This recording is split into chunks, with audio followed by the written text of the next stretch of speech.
तो भगवान बुद्ध ने भगवान बुद्ध ने जो आम उपासक के लिए जो 5 सील दिए हैं। तो 5 सील मतलब सील के पीछे कारण क्या होता है, क्यों 5 सील दिए, और उनका जो क्रम बनाया, जी, पाणाति पाता, अद्दिन्न दाना, है, मूसा वादा, और कामेशु मिच्छाचारा, और नशा इत्यादि, जो तो कहने का मतलब ये जो 5 सील हैं, तो 5 सील का बाकी जो कोई 8 सील है, कोई 10 सील है, कोई 150 सील है, कोई 227 सील है। तो सीलों का जो एनहेंसमेंट है, इन 5 सीलों का ही वो का ही विस्तार है, बाकी चाहे 8 सील हो चाहे 10 सील हो। तो कहने का मतलब ये है कि ये जो सील हैं, हम सीलों का पालन क्यों क्यों करना बताया, मतलब भगवान बुद्ध ने। तो इसका सीधा सा अर्थ ये निकलता है कि हमारा अ, जो मन की जो ट्रेनिंग है, जो भगवान बुद्ध ने दी है, कि मन ही है सभी सभी बातों का जो अगुआ मन है। तो मन कभी जो मतलब अकुशल बातों में जाता है, अकुशल बातों में रमा रहता है। यह कहना चाहिए कि अ, जैसे मान लो, ये जो पृथ्वी है, पृथ्वी में क्या है, एक ग्रेविटेशन पावर होती है, गुरुत्वाकर्षण शक्ति। जो साइंस के लोग हैं वो जानते हैं, मतलब गुरुत्वाकर्षण शक्ति कैसी है पृथ्वी में, वो अपनी तरफ खींचती है, अपनी तरफ खींचती है। ठीक इसी तरह से हमारी जो मानसिक जो शक्ति है, मन की शक्ति, तो इसकी ग्रेविटेशन कौन है, इसको कौन खींचता है, मन को कौन खींचता है, ये संसार खींचता है। जो सांसारिक वस्तुएं हैं, जो भौतिक जो संसार है, मतलब तरह तरह के खाने की चीजें, पीने की चीजें हैं, भोगने की चीजें हैं, मतलब दर्शनीय स्थल, सब हर तरह का संसार जो है। तो हमारा हमारा मतलब संसार क्या है, संसार एक ग्रेविटेशन है, मतलब मन को अपनी तरफ क्या खींचता है। तो इसलिए मन संसार में ना उलझे या गलत चीजों में ना पड़े, तो इसलिए वो क्या, ये सीलों का पालन करना हमें सिखाया जाता है, जिससे कि हमारा मन जो है वो मतलब गलत बातों को ना करके एक अच्छे मार्ग की तरफ चले, इसलिए सील दिए जाते हैं। तो मैं अभी जैसे मान लो हमारे जो आनापान सती ध्यान करते हैं, तो आनापान सती ध्यान करने का जो उद्देश्य होता है, हमारा जो पर्पज होता है, कि वो ये होता है कि जैसे हमारे जो सांस के माध्यम से हम, जैसे मैं अक्सर बताया करता हूँ, सांस के माध्यम से हम अपने मन के संपर्क में जैसे जाते हैं, तो अदरवाइज तो मन के संपर्क में हम डायरेक्ट जा नहीं सकते। इसीलिए इसलिए होता क्या है कि इसमें जो विचारों को मिनिमाइज किया जाता है, विचारों को कम करने के लिए। क्योंकि विचार से ही क्या होता है, विचार से ही क्या इमोशंस का जन्म होता है। हमारी जो भावनाएं हैं वो किससे जन्म होता है, किसे, विचारों के माध्यम से। और जैसे ही हमारी इमोशंस जैसे बनती है, तो इमोशंस से फिर क्या, वो एक्शन होता है, कर्म बन जाता है, कर्म बनता है। और जैसे ही कर्म बनता है, वो चाहे अच्छा कर्म बने या बुरा कर्म बने, कर्म तो होता है। और कर्म का क्या, वो फिर परिणाम हमें भोगना ही पड़ता है। तो ऐसा बताते हैं कि जैसे ये जो नेगेटिव विचार, पॉजिटिव विचार, तो ये 80% जो विचार होते हैं वो भूतकाल के होते हैं। हमारे मन में जो 80% जो विचार आते हैं, वो भूतकाल की घटनाओं को लेकर के होते हैं। और 15% जो विचार होते हैं, वो ऐसा बताते हैं कि वो फ्यूचर को लेकर, भविष्य को लेकर के होते हैं। केवल 5% विचार ऐसा मान सकते हो कि हम 5% भी मुश्किल से, कि वो वर्तमान में हम जीने का प्रयास करते हैं। तो हमारा जो मन है, हम भूतकाल में रहता है।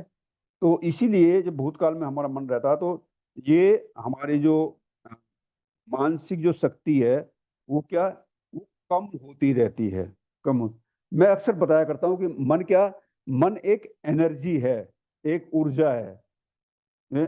तो ये ऊर्जा को हमें संरक्षित करने के लिए या इसको सही मार्ग पर लगाने के लिए, और सही मार्ग पर तो तभी लगेगी जब हमारे पास होगी, अदरवाइज तो भूतकाल की बातों में, भविष्य की बातों में हमेशा ये खर्च होती रहती है। तो इससे क्या है कि जब ये खर्च होती रहती है तो हमें वो ऊर्जा, इस तरह की मानसिक ऊर्जा मिल नहीं पाती। हम अक्सर देखते हैं ना, जैसे हमें कोई काम दिया जाता है तो काम में मन नहीं लगता, काम में काम में मन नहीं लगता, इसका मतलब है हमारी जो काम के प्रति जो इमोशंस होनी चाहिए, जो एनर्जी होनी चाहिए, एनर्जी कम होती है, एनर्जी नहीं होती। तो मैं ये बताने का प्रयास करूंगा कि जैसे मान लो, जैसे हमारा अष्टांगिक मार्ग में हमारा जो एक एक अंग होता है सम्यक व्यायाम, हम सब जाते हैं सम्यक। तो सम्यक व्यायाम में का काम क्या होता है? सम्यक व्यायाम का काम होता है, मतलब दो पॉजिटिव विचार होते हैं, दो नेगेटिव विचार होते हैं। इसका मतलब है कि जैसे मान लो आपके अंदर जो सकारात्मकता है, कुछ परसेंटेज सकारात्मकता है, क्योंकि हर इंसान के अंदर अच्छी बातें होती, अच्छी भावना होती है, हर इंसान के अंदर होती है अच्छी भावनाएं। तो उस अच्छी भावनाओं को हमें प्रिजर्व करना पड़ता, उसके मतलब रक्षाचार हमारे पास है नहीं, उनको क्या था या उनको उनका अभ्यास करके उन्हें लाना पड़ता है। तो इस तरह से हमारी सकारात्मकता धीरे धीरे क्या वो बढ़ती रहती है। आपको समझ में आ गया होगा कि मैं जो सकारात्मक जो विचार हैं या फीलिंग्स हैं वो हमारे अंदर या हर किसी के अंदर होती हैं, और जो सकारात्मकता हमारे पास नहीं है उसको लाने के लिए हम क्या प्रयासरत रहते हैं कि वो भावनाएं, वो भी सकारात्मक भावनाएं हमारे अंदर आ जाए। इसी तरह से जो नेगेटिव विचार होते हैं, नेगेटिव नेगेटिव विचार भी हमारे अंदर होते हैं और नेगेटिव विचार बाहर भी होते हैं। तो नेगेटिव विचार का मतलब है कि कुछ नेगेटिविटी हमारे अंदर हमारे पास होती है, जो अकुशल कर्म से जो हमारे नेगेटिव विचार हमारे बन गए हैं, नेगेटिविटी की फीलिंग्स हमारे अंदर होती है, उसको क्या धीरे धीरे क्या सम्यक व्यायाम का काम क्या होता है, उसे धीरे धीरे क्या बाहर निकालना, जो नेगेटिविटी को बाहर निकालना, ये सम्यक व्यायाम का काम है। और जो आने वाली है, जो नेगेटिविटी हमारे अंदर आने वाली है, हम डे बाय डे संसार में रहते हैं, तो संसार का जो अट्रैक्शन है उसे देखने के बाद हमारे अंदर जो नेगेटिविटी आती है, अकुशल विचार आते हैं, उसको उसकी क्या रक्षा करना, मतलब कहने का रक्षा मतलब हम ऐसे करते हैं कि वो हमारे अंदर ना आए, वो जो हैं गलत विचार हैं उनको निकालना, और जो गलत विचार आने वाले हैं उनको रोकना, ये क्या सम्यक व्यायाम का काम होता है। अब मैं इसको थोड़ा सा मैं आगे बढ़ाने का मैं प्रयास करूंगा कि किस तरह से हमारे जो विचार हैं फीलिंग्स में कन्वर्ट होते हैं और कैसे आम जीवन को प्रभावित करते हैं। इसके लिए मैं एक छोटी सी कहानी के रूप में मैं आपको बताने का प्रयास करूंगा कि ये मतलब बहुत बड़ा काम होता है, बहुत बड़ा अ, इतना इतना बड़ा कर्म हो जाता है, लेकिन हमें पता नहीं लग पाता। तो इसके लिए छोटी सी कहानी का मैं बताने का ये प्रयास करूंगा कि होता क्या है कि एक बौद्ध काल की एक कहानी है। एक बादशाह होता है, राजा होता है, बहुत बड़ा राजा होता है, बहुत बड़े उसके स्टेट में, मतलब बहुत दूर दूर तक उसकी कितने सारे नगर कस्बे उसके अधीन रहते हैं। और वो बहुत ही ऐसा राजा होता है कि वो अपनी प्रजा को बहुत ही खुश रखता है, और आसपास के जो राज्य होते हैं या दूसरे प्रदेश के जो राजा महाराजा होते हैं उससे भी उस राजा के बहुत ही अच्छे संबंध थे, बहुत अच्छे संबंध थे। उस राजा का एक बहुत ही खास दोस्त होता, बहुत बड़ा व्यापारी होता है, वो लकड़ी का व्यापारी होता है, राजा का बहुत खास दोस्त था, अच्छी घनिष्ठता मित्रता थी। तो वो मित्र जो था, जो व्यापारी मित्र था, तो वो भी धनाढ़ तो था ही, बहुत पैसे वाला था। तो उसके मन में धीरे धीरे क्या होता है कि अपने मित्र के प्रति, यार मित्र तो मेरा बहुत अच्छा है, लेकिन उसके पास चंदन की लकड़ी का बहुत बड़ा भंडार होता है उस व्यापारी के पास में।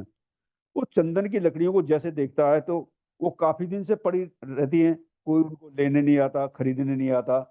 तो अचानक उसके मन में विचार आता है, यार ये इस इन लकड़ियों को कौन खरीदेगा? कोई गरीब आदमी तो खरीदेगा नहीं, छोटा मोटा आदमी भी नहीं खरीदेगा। इसको तो कोई राजा महाराजा ही खरीद सकता। अब राजा महाराजा भी कब खरीदेगा? राजा महाराजा भी उसे खरीदेगा तब जब कोई राजा राजा की डेथ होगी, रानी की डेथ होगी, तो तभी जाकर के ये लकड़ी मेरी बिक सकती है। और जब बिकेंगी तो मेरे को बहुत अच्छा पैसा मिल सकता है। तो वो मतलब व्यापारिक तरीके से अपना सोचना शुरू कर देता है। और जैसे जैसे सोचता रहता है तो उसके विचार वैसी, जैसे जैसे विचार उसने पहले व्यापार की तरह सोचा, फिर उसने उसके मन में नेगेटिव विचार आने लगे कि अरे यार ये राजा जो है, राजा जब मरेगा, जब राजा यदि किसी तरह मर जाए तो मेरी ये लकड़ियों का जो भंडार है ये बिक सकता है, कि उसको जलाने के लिए लकड़ियों की जरूरत पड़ेगी, और लकड़ियां और कहीं तो मिलेंगी नहीं, मेरे पास ही हैं। तो तब ये मेरा भंडार कम हो सकता है। मतलब कहने का ये कि जो मेरी जो प्रॉपर्टी या पैसा जो इन्वेस्ट हो रहा है चंदन की लकड़ियों में, ये इसकी रिकवरी हो सकती है। ऐसे विचार उसके मन में आया। फिर उसने सोचा कि राजा तो बहुत अच्छा है, राजा आसपास के जो रजवाड़े हैं उससे भी उसके संबंध अच्छे हैं, वो भी उससे आक्रमण नहीं कर सकते। उसने सोचा कि कभी मतलब कि प्रजा में कोई दुखी आदमी हो, कोई ऐसा आदमी हो जो राजा को मार दे। देखिए प्रजा भी उससे बहुत खुश है, प्रजा का भी ऐसा आदमी कोई दिखाई नहीं देता जो राजा को मार दे। हाँ कोई बीमारी ऐसी हो जाए तो वो ऐसा कर। तो जब वो राजा से जैसी मुलाकात करता था तो पहले जैसी उसकी फीलिंग्स नहीं रह गई थी। होता क्या है कि जैसे हम सोचते हैं वैसे हमारे जैसा विचार होता है वैसी हमारी भावना बन जाती है, और जैसी भावना बन जाती है वैसी वो फेस पे आ जाती है। तो इसलिए राजा बहुत समझदार था। उसने कहा यार ये मेरा दोस्त जो है मेरे बारे में कुछ ऐसा लगता है कि उसे या तो ये परेशान है, या मेरे बारे में कुछ गलत सोचता है। कुछ पता लगाया जाए कि क्या चक्कर क्या है इसका। और राजा ने भी उसके बारे में सोचना शुरू कर दिया। राजा ने सोचा यार ये अकेला तो व्यापारी है, इसको कोई संतान भी ना है, कि ये पीछे किसके लिए कर रहा है, ऐसा भी कुछ नहीं है। हाँ फिर राजा के मन में विचार आया, हाँ यदि ये मर गया ये- यदि ये व्यापारी मर जाता है तो मरने के बाद क्या होगा? तो मरने के बाद जो इसकी जो संपत्ति है वो सारी क्या मतलब सरकारी खजाने में चली जाएगी।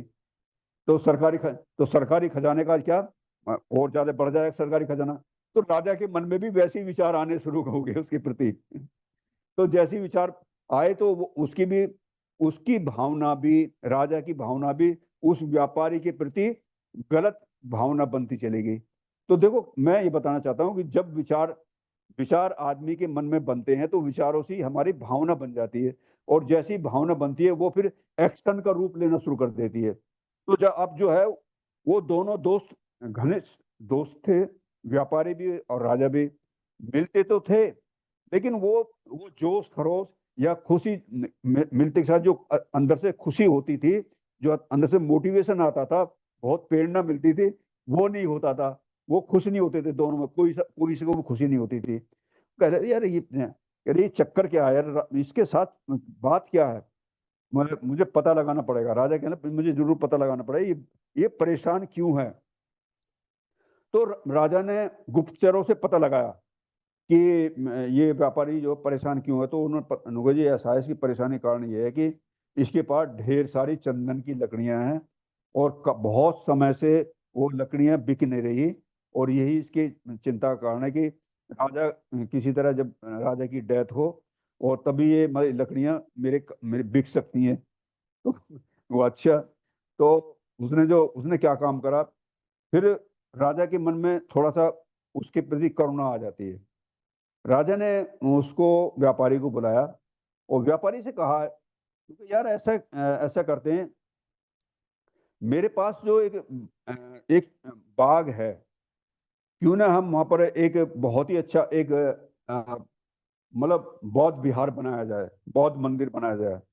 बौद्ध विहार बनाएंगे तो उससे क्या है कि वो मंदिर में जो लकड़ी लगेगी उसकी खुशबू से वो सारा वातावरण बहुत ही अच्छा हो जाएगा। क्यों न मैं वो चंदन की लकड़ी जो आपके पास है उनको लेकर के उसमें इस्तेमाल करूं। तो वो कह लगा हाँ ये तो बहुत अच्छी बात है, आप जो है आप लगा सकते हो। नो ठीक है।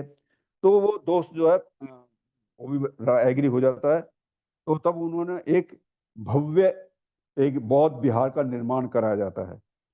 और जब बौद्ध विहार का निर्माण कराया जाता है कि सारी चंदन की लकड़ी जो सेठ के पास थी, सारी चंदन की लकड़ी उस बौद्ध विहार में इस्तेमाल होती है। और तो उसको जो मतलब बहुत पैसा उसका इकट्ठा हो जाता है। तो उसने राजा ने कहा उनको, आपका जितना भी पैसा है वो सारा पैसा मैं इसका पेमेंट करने वाला हूँ।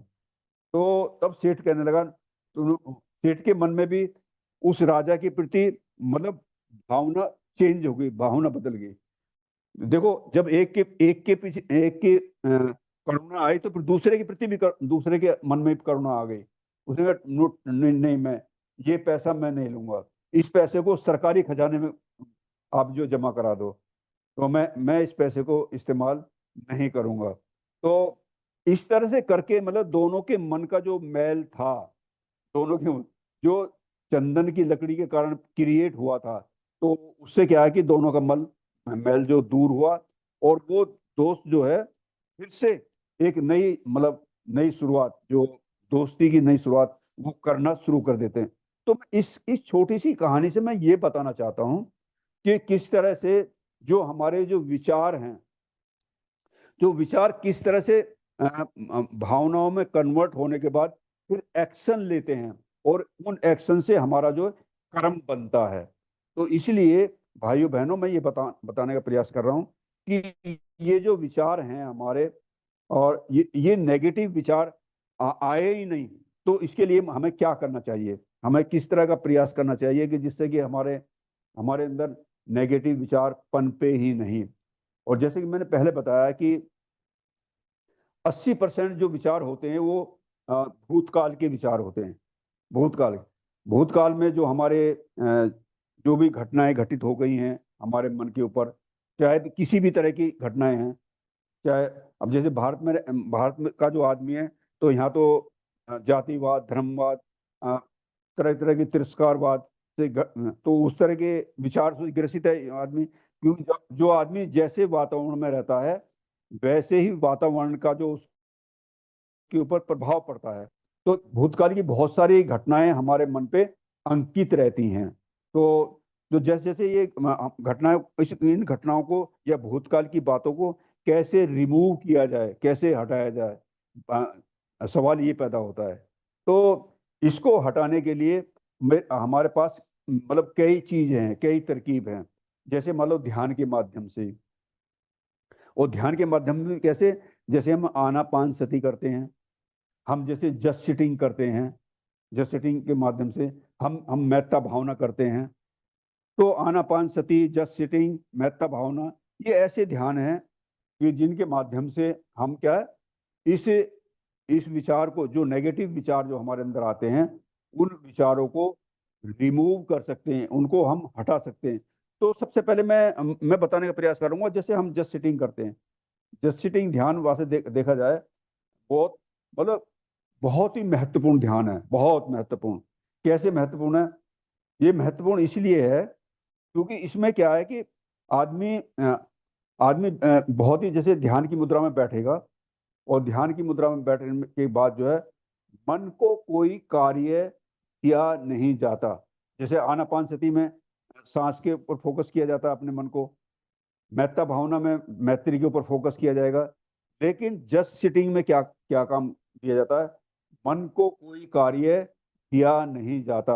अदरवाइज तो करना फिर ऐसा तो हो नहीं सकता मन कोई कार्य पकड़े ही नहीं, क्योंकि हमारा जो मन होता है, हमारा मन ये है कि मतलब बिना आलम्बन के चलता ही नहीं है, उसे कुछ ना कुछ पकड़ता जरूर है मन। अगर मन को कोई हेतु ना मिले, कोई आलंबन ना मिले, तो वो कहीं नहीं जाएगा, वो आपके पास ही रहेगा। लेकिन उसको आलंबन बहुत जल्दी मिल जाता है, या तो भूतकाल का आलंबन मिलेगा या भविष्य का आलंबन मिलेगा। वर्तमान में तो रहता ही नहीं है, वर्तमान में कोई विचार आते ही नहीं है। वर्तमान में यदि हमारा मन रहेगा तो कोई विचार नहीं आएगा, इसलिए वर्तमान में रहता नहीं है। इसलिए उसको वर्तमान में लाने के लिए हम क्या जस्ट सिटिंग ध्यान करते हैं। तो जस्ट सिटिंग में क्या होता है, हम बहुत ही आराम से बैठ जाते हैं। आराम से बैठेंगे, आराम से बैठने के बाद हम क्या करें, पहले हम अपनी बॉडी का निरीक्षण परीक्षण करते हैं। हम अपने शरीर को देखेंगे कैसे बैठा है, मतलब हमारी कमर सीधी रहनी चाहिए, हमारी जो सांस है वो मतलब गहरी सांस आनी चाहिए, गहरा सांस लेना चाहिए। ये दो तीन बातों का हमें विशेष ध्यान रखना, कमर सीधी, सांस गहरा, और अ, हमारा शरीर जो तनाव मुक्त रहना चाहिए। इसके बाद क्या करेंगे, इसके बाद जैसे ही धीरे से हम अपनी आंखें बंद करेंगे तो हम अपने मन को ऑब्जर्व करना पड़ता है। ये मेरा मन कहाँ जा रहा है, केवल मन को देखना है, ये काम है। मन को जस्ट सिटिंग में क्या काम है, केवल मन को देखना ही होता है।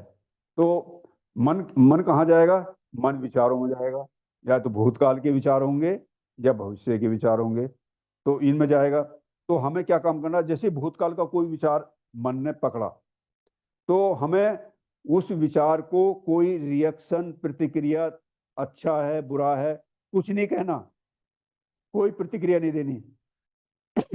और ना भी ये भी नहीं कहना ये विचार तो यार बहुत बार आता है, कुछ नहीं कहना, केवल ऑब्जर्व करना, देखना है। अब जब उसको देखेंगे देखेंगे तो उसको खाद्य पानी मिलेगा नहीं। जब खाद्य पानी नहीं मिलेगा तो वो विचार क्या, वो चला जाएगा, वो विचार चला जाएगा, क्योंकि उसको कोई प्रतिक्रिया नहीं मिली। उसके 5-7 सेकंड के बाद फिर एक नया विचार आएगा, नया विचार आएगा। तो फिर उस विचार को भी हमें क्या क्या करना, उसको भी केवल ऑब्जर्व करना होता है, देखना है केवल। और देखते देखते क्या होता है, वो विचार भी क्या होता है, वो भी चला जाएगा, क्योंकि हमने उसको भी कोई प्रतिक्रिया नहीं दी। इसके बाद तीसरा विचार आएगा, फिर चौथा विचार आएगा। तो हम किसी विचार को हम प्रतिक्रिया दे नहीं रहे, तो क्या है कि विचार आएगा चला जाएगा, आएगा चला जाएगा। लेकिन इसमें होता क्या है कि एक विचार से दूसरे विचार आने का जो अंतराल है, एक विचार का दूसरे विचार के बीच का जो समय का जो डिफरेंस है, वो क्या है, समय अंतराल बढ़ता रहता है। मान लो पहला विचार आपका आया और उसके बाद 5 सेकंड के बाद दूसरा आ गया, फिर 10 सेकंड के बाद आया, फिर क्या, फिर 15 सेकंड के बाद आया, फिर 20 सेकंड के बाद आया, फिर आधा मिनट के बाद आया, फिर 1 मिनट के बाद आया, फिर 1.5 मिनट के बाद आया, फिर 2 मिनट के बाद आया। इस तरह से हमारे विचारों का जो ड्यूरेशन है, गैप जो है, वो बढ़ता रहता है, वो बढ़ता रहता है। फिर कभी कभी ऐसा होता है कि कभी 4 मिनट में विचार आ रहा, कभी 5 मिनट में विचार आ रहा। तो जैसे जैसे ये गैप बढ़ेगा, उस हिसाब से क्या हमारी जो मानसिक एनर्जी है, मन, मैं बताया करता हूँ, मन क्या है, ये हमारी एनर्जी है, मन एनर्जी है। ये हमेशा कुछ ना पकड़ता है, नेगेटिविटी पकड़ता है, और नेगेटिविटी को, नेगेटिव विचार को पकड़ेगा, नेगेटिव फीलिंग्स को पकड़ेगा, तो तभी उससे क्या, हमारी जो एनर्जी है, मन की एनर्जी क्या, कम होना शुरू हो जाती है, हरास होनी शुरू हो जाती है। और उसी के कारण क्या है कि हमारे अंदर क्या, वो बहुत सारी ऐसी फीलिंग, डिप्रेशन की भावना, नेगेटिविटी की भावना, उससे क्या हम बीमार पड़ना शुरू हो जाते हैं, मन बीमार होना शुरू हो जाता है। और जैसे ही मन बीमार होगा ना हमारा, हमारा शरीर भी बीमार होना शुरू हो जाता है।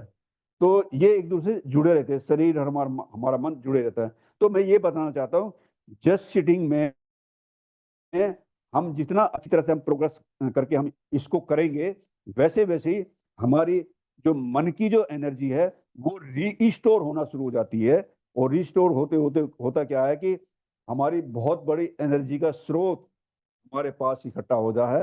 फिर हम हमारे वो एनर्जी फिर क्या काम करती है, उस एनर्जी से हम क्या, एनर्जी को क्या हम ट्रांसफॉर्म करते हैं किसी काम में। तो हम जिस काम में भी, मान लो कोई भी काम करते हो आप कोई लिखने का काम करता है, कोई पढ़ने का काम करता है, कोई ऑफिस का काम करता है, कोई खेती का काम करता है, कोई फिजिकल काम करता है, मतलब जो भी आप काम करोगे उसमें आपका पूरी तरह मन लग जाएगा। और जैसे जैसे आपका मन लगेगा तो आप बहुत ही एनर्जेटिक बनते चले जाओगे, एनर्जेटिक। आपकी जो ऊर्जा है आपकी जो ऊर्जा है वो कम ना होकर के, वो काम से ही ऊर्जा का आप बढ़ती रहेगी, उसी काम से आपकी ऊर्जा और बढ़ती रहेगी, क्योंकि आपका इंटरेस्ट बढ़ता जा रहा है। और जैसे इसका एक छोटा सा एग्जांपल दे करके बहुत अच्छी तरह आपको समझ में आ जाएगा। सपोज करो आप आदमी को हर तरह के मतलब एक हॉबी होती है कि हर हर इंसान की हॉबी होती है। किसी को गाने सुनने का शौक होता है, बहुत ही फिल्मी गाने पुराने गाने सुनने का शौक होता है। किसी को पिक्चर देखने का शौक होता है। किसी को क्रिकेट देखने का खेलने का शौक होता है। तो ये जो आदमी को, किसी को पढ़ने का शौक होता है, किसी को धम सुनने का शौक होता है। तो कहने का मतलब ये है कि जो आदमी की जो हॉबी होती है, अगर वो उसी हिसाब से उसको देख, मतलब क्रिकेट का मैच आ रहा है और मैच को देखते समय आदमी को ना भूख लगेगी ना प्यास लगेगी, सारा कंसंट्रेशन सारी ऊर्जा क्या उसी पे फोकस रहता है, टीवी के सामने बैठ जाएगा और बहुत ही लगनता के साथ, मतलब वो कहाँ से ऊर्जा आ रही है उसके अंदर, वो सारी ऊर्जा जो क्या उसके अंदर ही जनरेट हो रही है, क्योंकि हमारे हमारी जो फीलिंग्स जो हैं वो उसी में ही है, वहीं पर है। इसलिए हमें कोई भूख न लगेगी ना प्यास लगेगी। हम चाहे 2 घंटे का हो, 4 घंटे का हो, चाहे पूरे दिन का हो, हम जो पानी तक भी नहीं मांग सकते। हम इतना इतने तल्लीनता से देखेंगे। तो ये इसका मतलब है कि हमारे अंदर बहुत सारी ऊर्जा है जो हम इतने तरीके से देख रहे हैं, तो मतलब बहुत सारी ऊर्जा है। तो ये ऊर्जा जो है हमारी मानसिक ऊर्जा, इसी को हमें रीस्टोर करना पड़ता है। तो ये मैंने रीस्टोर करने का जो मैं एक एक तरीका मैंने बताने का मैं प्रयास किया, जो हम जस्ट सिटिंग के माध्यम से हम इसको गेन कर सकते हैं, हम अपने अंदर ले सकते हैं। तो भाइयों बहनों, मैं ये यही बताना चाहता हूँ कि जैसे ये जो हमारी मानसिक एनर्जी है, मन की जो ऊर्जा है, इसको हमें स्टोर करना चाहिए। क्योंकि हम ये देखते हैं कि अक्सर 99% जो हम जो बीमार होते हैं उसका जो स्रोत है वो हमारा, हमें तो देखो वो मन ही मिलेगा। हाँ, मन मिलेगा। शुरुआत वहीं से होती है, मन से। हमारे मन में कोई नेगेटिव विचार आ जाता है और नेगेटिव विचार बढ़ते बढ़ते क्या है, वो बड़ा रूप ले लेता है। वो जैसे ही उस बड़ा रूप जब हम उसको रोकेंगे नहीं तो बड़ा रूप ले लेगा, और जैसे ही बड़ा रूप लेगा फिर एक्शन आ जाएगा। और जैसे ही वो एक्शन में आता है, तभी क्या होता है कि हमारा मन तो बीमार है ही, साथ में क्या है, हमारा शरीर भी बीमार हो जाएगा। शरीर में भी कोई विकार हो जाएगा, विकार आना शुरू हो जाएगा। और ऐसा विकार आना शुरू होता है कि हम कहीं भी जाएंगे, डॉक्टर के जाएंगे, सब गए यार, रिपोर्ट तो नॉर्मल आ रही है, मैंने सारा जांच करा लिया, सब सब कुछ नॉर्मल है, लेकिन सारी बीमारी का पता नहीं लग रहा, तो मैं ठीक क्यों नहीं हो पा रहा। जब ये, तो कहने का मतलब ये कि ये जो हमारे जो सकारात्मकता का जो विचार होते हैं, सकारात्मक का जो फीलिंग्स हैं, मतलब कुशल फीलिंग्स, हमें उनको जनरेट करना चाहिए।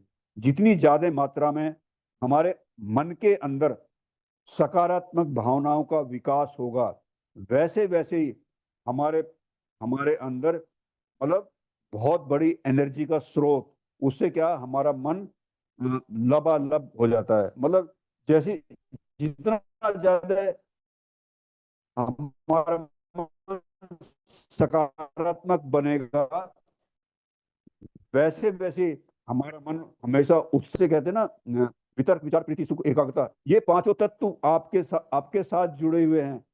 उस समय क्या होता है, जो आपकी जो अ, जैसे कहना चाहिए जो पांच बंधन जो होते हैं, पांच बंधन जो, वो धीरे धीरे क्या, जब सकारात्मक विचार आपके अंदर आएंगे तो वो धीरे धीरे क्या, वो रिमूव हो जाएंगे आपके अंदर से।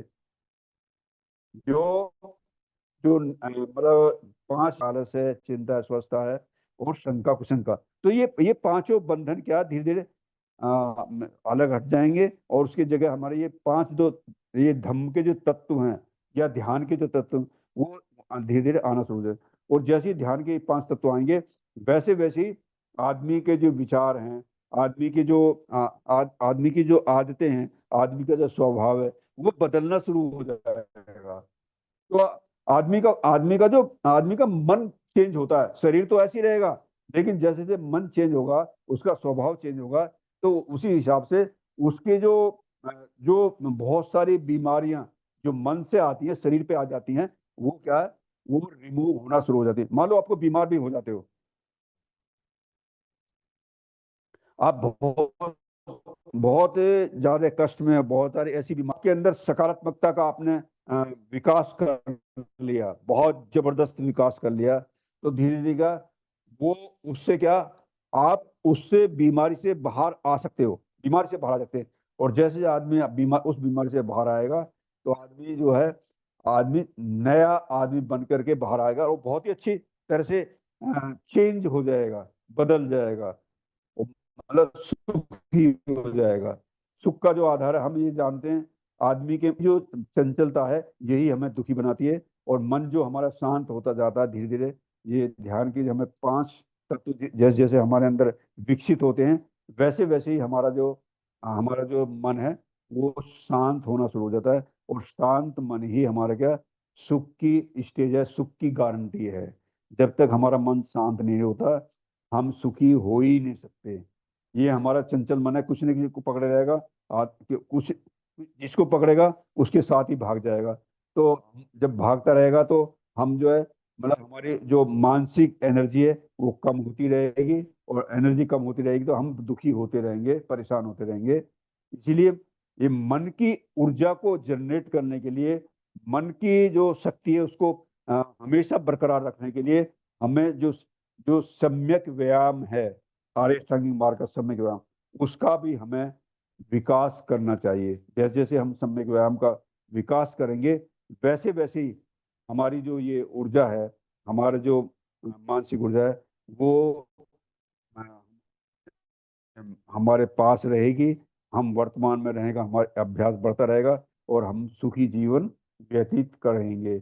इन्हीं शब्दों के साथ मैं अपना जो छोटा सा प्रवचन है, आप लोगों ने बहुत ध्यान से सुन लिया, इसलिए मैं यहीं पर अपना समाप्त करता हूँ। बहुत बहुत धन्यवाद।